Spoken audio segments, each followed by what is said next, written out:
बिस्मिल्लाहिर रहमानिर रहीम। Students assessment data record class 4 English up to April 2025 এটা কিভাবে পূরণ করতে হয়, রেকর্ড কিভাবে সংগ্রহ করতে হয়, এই জিনিসটা আমরা দেখব। প্রথমে আমরা এখানে স্টুডেন্টস নেম, এখানে আমরা স্টুডেন্টদের নাম লিখব।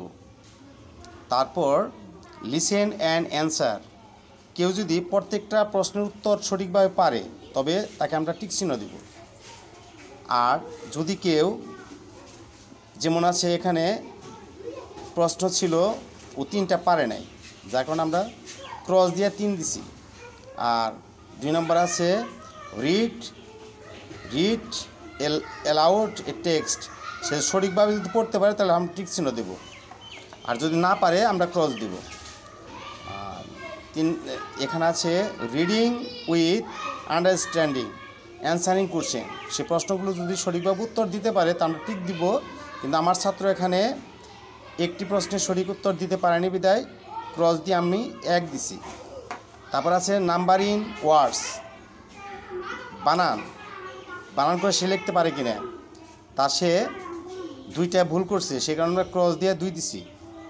তারপর আছে অর্ডিনাল নাম্বার 1 to 10।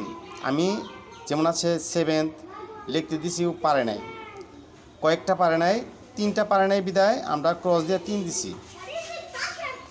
শেষে আছে নেম অফ দ্য উইকডেজ, সপ্তাহের নামগুলো যদি পারে তাহলে আমরা টিক দেব বানান সহ, যদি না পারে তাহলে আমরা ক্রস দিয়ে যে করে না পারবো ওই রকম আমরা সংখ্যা বসাবো। তারপর আছে মেকিং সেন্টেন্স হাদিয়া পারছে বিদায় আমরা টিক চিহ্ন দিয়েছি।